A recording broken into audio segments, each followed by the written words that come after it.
Amongst the 7 purposes of ISKCON, we are reading the 4th one. To teach and encourage the Sankirtana movement, congregational chanting of the holy name of God, as revealed in the teachings of Lord Sri Chaitanya Mahaprabhu. సమాజంలో శ్రీ చైతన్య మహాప్రభు యొక్క ఉపదేశాల ఆధారంగా హరినామ సంకీర్తన ఉద్యమాన్ని అంటే సామూహిక హరినామ సంకీర్తన విధానాన్ని ప్రజలందరికీ కూడా బోధించి ప్రోత్సహించి వారంతా పాల్గొనేటట్లు చేయడం. So, reading from Sri Namamrita, the nectar of the holy name. The holy name benefits even lower species of life. భగవన్నామం అనేది అధమ జాతికి అధమ జన్మలకు చెందిన జీవులను కూడా ఉద్ధరిస్తుంది. All living entities, moving and non-moving, were liberated by Sri Chaitanya Mahaprabhu's loud chanting of the holy name. జీవులన్నీ చరాచర జీవరాశులన్నీ కూడా చైతన్య మహాప్రభు యొక్క ఆ బిగ్గరగా చేసిన హరినామ సంకీర్తన చేత అన్నీ కూడా ఉద్ధరించబడ్డాయి. Lord Chaitanya said to Haridas Thakur, on this earth there are many living entities, the Lord said, some moving and some not moving. What will happen to the trees, plants, insects and other living entities? Chaitanya Mahaprabhu Haridas ఠాకూర్తో అంటున్నారు, చూడు ఈ ప్రపంచంలో ఎన్నో ఎన్నో జీవరాశులు ఉన్నాయి, కదిలేటివి కదలనకుండా ఉండేటివి చరాచర జీవరాశులు ఎన్నో ఉన్నాయి. వీటిల్లో చెట్లు, మొక్కలు, జంతువులు లేకపోతే లతలు వీటన్నిటి పరిస్థితి ఏమిటి అని అడిగారు. How will they be delivered from material bondage? భౌతిక బంధనాల నుంచి ఆ జీవులు ఎలా ఉద్ధరించబడతాయి? Haridas Thakur replied, my dear Lord, the deliverance of all moving and non-moving living entities takes place only by your mercy. You have already granted this mercy and delivered them. Chaitanya మహాప్రభుతో Haridas ఠాకూర్లు వారు అంటున్నారు, చైతన్య మహాప్రభు ఈ సృష్టిలో ఉండేటువంటి సకల చరాచర జీవరాశులన్నీ కూడా నీ కరుణ వలనే ఉద్ధరించబడవు, నీ కరుణ వలనే ఉద్ధరించబడగలవు. ఆ కరుణ అనేటువంటిది నువ్వు ఇప్పటికే వారికి ప్రసాదించావు. You have loudly chanted the Hare Krishna mantra and everyone moving or not moving has benefited by hearing it.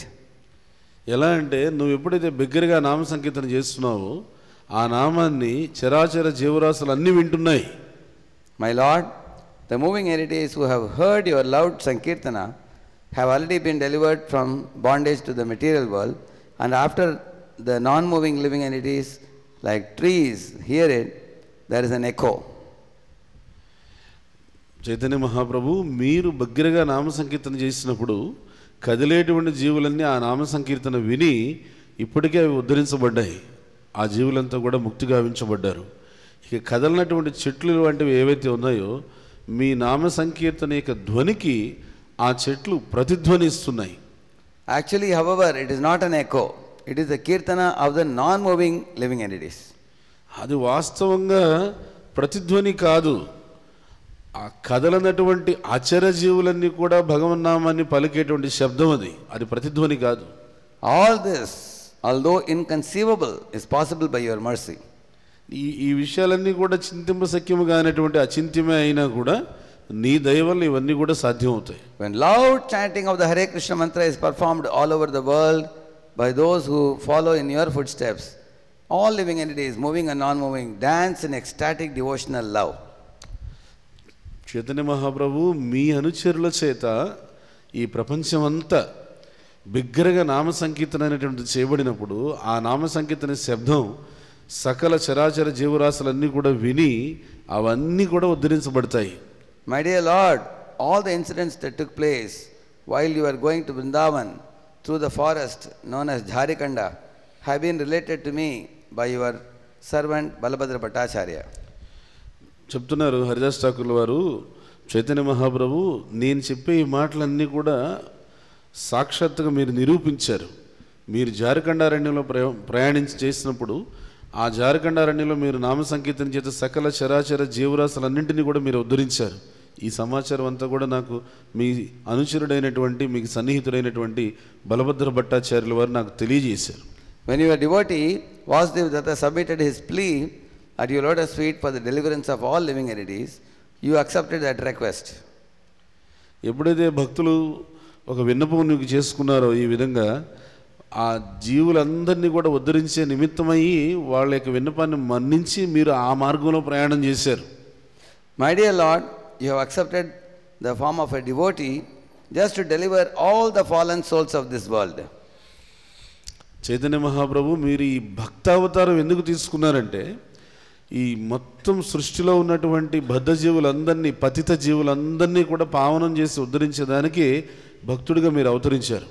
You have preached the loud chanting of the Hare Krishna Mahamantra, and in this way freed all moving and non-moving living entities from material bondage. మీరు ప్రచారం చేసింది ఏమిటంటే బిగ్గరగా నామ సంకీర్తన చేసే విధానాన్ని మీరు ప్రచారం చేశారు. దాని ద్వారా సకల చరాచర జీవరాశులు ఏవైతే సృష్టిలో ఉన్నాయో అవన్నింటినీ కూడా మీరు ఉద్ధరించారు. By descending as an incarnation at Navadvipa, you, just like Krishna, have already delivered all the living entities of the universe. ఆ విధంగా దేవదేవుడు శ్రీకృష్ణ భగవానుడు ఈ భూమండలం మీద ఎలా అయితే అవతరించాడో ఆ విధంగా మీరు నవదీప్ ధామంలో అవతరించి ఈ సమస్త భూమండలం మీద ఉన్నటువంటి జీవులందరినీ కూడా ఉద్ధరించారు. Shri Chaitanya Charitamrita అంత్యలీల 3rd chapter 67 to 76 and 86 verses. Chaitanya Charitamrita అంత్యలీలలో 3వ అధ్యాయం 57 నుంచి 67 శ్లోకాల యొక్క భాషలో శ్రీల ప్రభుపాదుల వారు చెప్పినటువంటి వాక్యం. Hare Krishna.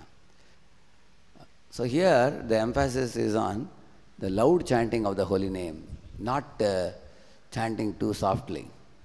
ఇక్కడ బిగ్గరగా భగవన్నామ సంకీర్తన చేసేటువంటి విధానంపై ప్రాధాన్యత చెప్పబడింది. ఏదో తనపాటికి తాను చిన్నగా మృదువుగా చేసుకునేటువంటి సంకీర్తన గురించి కాదు. In the Srimad Bhagavatam there is a verse which says evam ratasva nama kirtya jata anurago dutta uchchaihi evam hasati roditi rauti gayati unmadavan rittati lokabahya. This verse says when a devotee of the Lord uchchaihi, it is said, loudly chants the holy name, at the time his hair stands on end and tears well up from his eyes and his body trembles in ecstasy. And such a devotee sometimes laughs, sometimes cries, sometimes rolls on the ground. The nature of the holy name, when it is loudly chanted, is to produce ecstasy. భాగవతంలో ఒక శ్లోకం ఏం చెప్తుందంటే భగవంతుని నామాన్ని భగవద్భక్తుడు ఎప్పుడైతే బిగ్గరగా చెప్తాడో ఆ బిగ్గరగా నామ సంకీర్తన చేసినప్పుడు అతనికి అశ్రుధారలు స్రవించడం, కంఠం గద్గదం అవడం, శరీరం అంతా కూడా పులకించడం, ఆ తన్మయ భావాలతో అతను కొన్నిసార్లు ఏడవడం, కొన్నిసార్లు నవ్వడం, కొన్నిసార్లు నేల మీద పడి దొర్లాడడం, ఇలాంటి భావాలన్నీ కూడా ప్రకటిస్తాడు. భగవన్నామాన్ని బిగ్గరగా పలికినప్పుడు ఈ రకమైనటువంటి భావాలు ఆ భక్తుల్లో ప్రకటమవుతాయి అని చెప్పి భాగవతం చెప్తాం. Such a pure name, it springs from the heart of the soul and it permeates the body and dances the tongue of a sincere chanter, and such loud chanting produces ecstasy for the chanter as well as all those other jivas around.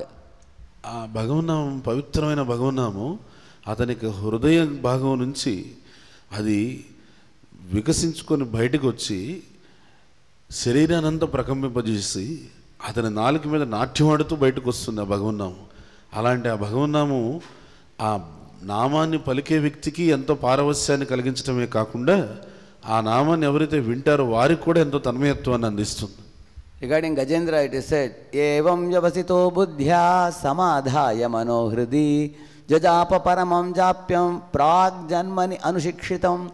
In this verse it says, evam vyavasito buddhya, vyavasita means with one pointed attention, samadhaya in samadhi, mano hridi, it is said. He was chanting not only with the lips but also with the heart. And such a chanting of the holy name breaks through the material coverings and is uttered on the spiritual platform. And such a holy name chanted on the spiritual platform has the ability to shake and wake up all the living entities. గజేంద్రుడు ప్రార్థనలో ఈ విషయం చెప్తారనమాట. భగవంతునికి నామాన్ని పలికేటప్పుడు ఆయన నోటితో మాత్రమే కాకుండా మనోహృది అంటే తన యొక్క మనస్సుతో, తన హృదయంతో ఎప్పుడైతే ఆ భగవన్నామాన్ని పలికాడో అది భౌతికమైనటువంటి స్థితిగతులన్నిటినీ కూడా అధిగమించి ఆధ్యాత్మిక స్థాయిలో అది ప్రకంపింపజేస్తుందంట. అటువంటి ఆధ్యాత్మిక స్థాయిలో వచ్చేటువంటి ఆ భగవన్ నామము మొత్తం అక్కడ ఉన్నటువంటి వాతావరణాన్ని అంతా కూడా ప్రభావితం చేస్తుందంట. So that is like a garjana or like a roaring of a lion. అది ఎలాంటిదనంటే అదొక సింహ గర్జనలాగా ఆ భగవన్నామం అలా అలాంటి ప్రకంపనలు వస్తాయంట. అవశయనాపి అన్నాంని కీర్తితే సర్వపాతకైః తతః సద్యో విముచ్యేత సింహత్రష్టైర్మృగైరివ. When a lion roars, all the small animals like deers and rabbits, they flee far away. Like that, when we chant the holy name loudly, as it is mentioned here, then all the sinful reactions flee far away. ఆ శ్లోకం మనకు తెలియజేస్తుంది, సింహం ఎప్పుడైనా గర్జించినప్పుడు సింహగర్జన విని కుందేళ్ళు కానీ జింకలు కానీ అవన్నీ కూడా ఎటంటే అటు పారిపోతాయి అన్నమాట. ఆ విధంగా ఎప్పుడైతే బిగ్గరగా భగవన్నామాన్ని మనం కీర్తిస్తామో దానివల్ల మనలో ఉన్నటువంటి పాపాలన్నీ కూడా ఆ విధంగా పారిపోతాయి. Therefore, Srila Prabhupada went to the Tompkinson Square Park and loudly sang the holy name with his drum, and immediately all the hippies who were into terrible sinful activities, they became free from all sinful activities and they woke up to Krishna consciousness and became pure devotees. అందుకని చూడండి, ప్రభుపాదుల వారు America దేశానికి వెళ్ళినప్పుడు అక్కడ టాంకిన్సన్ square పార్క్లో కూర్చున్న ఉద్యానవనంలో బిగ్గరగా నామ సంకీర్తన చేస్తూ ఉన్నారు వారు. ఎప్పుడైతే ఆ మృదంగంతో బిగ్గరగా నామ సంకీర్తన చేస్తున్నారో ఆ బిగ్గరగా చేసిన నామ సంకీర్తన అక్కడ ఉన్న హిప్పీలు ఎవరైతే ఉన్నారో తిరుగుబోతులు, వాళ్ళందరి యొక్క పాపాలని ఈ బిగ్గరగా చేసిన నామ సంకీర్తన పారద్రోలి వాళ్ళ యొక్క పాపాలన్నీ కూడా ప్రక్షాళనయ్యి వాళ్ళందరూ కూడా ప్రభుపాదుల వారి వైపు సంకీర్తన వైపు ఆకర్షితులై వచ్చి అక్కడ కూర్చున్నారు. Therefore, our temples like this, ISKCON temples, are extension of the spiritual world to propagate the loud chanting of the holy name. అందుకని మన ఇస్కాన్ మందిరాలన్నీ ఏమిటంటే ఇవి ఆధ్యాత్మిక జగత్తు యొక్క విస్తరణ కేంద్రాలు. ఇవి భగవన్నామాన్ని విస్తృతంగా బిగ్గరగా అందరికీ అందజేయడానికి. So every follower of Lord Chaitanya Mahaprabhu and Srila Prabhupada have a duty to do Nam Jap to purify our heart and to do the loud Sankirtana to purify the world. అందుకని చైతన్య మహాప్రభు యొక్క శ్రీల ప్రభుపాదుల వారి యొక్క ప్రతి ఒక్క అనుచరుడు, ఈ కృష్ణ చైతన్య సమాజంలో ఉండే ప్రతి ఒక్క సభ్యుడు మన యొక్క హృదయాన్ని పరిశుద్ధం చేసుకోవడానికి మనం చక్కగా జపం చేసుకోవాలి. తర్వాత మొత్తం ఈ ప్రపంచాన్ని వాతావరణాన్ని ఇక్కడ ఉన్నటువంటి ప్రజలందరినీ కూడాను పరిశుద్ధం చేయడం కోసం అని చెప్పి బిగ్గరగా నామ సంకీర్తన చేయాలి. హరినామ ప్రభుకి. అన్ని వంచనలు తీర్చే కల్పవృక్షంలో వంటి వారు, పతితులను ఉద్ధరించేవారు, కృపాసాగరులైన వైష్ణవులందరికీ నా గౌరవపూర్వక ప్రణామాలు అర్పిస్తున్నాను. వాంఛా కల్పతరు కృపా సింధు భ్యవచ పతితానాం अनंत कोटि वैष्णव भक्तों की, रामाचार्य हरदास ठाकुर की, श्रील प्रभुपाद की.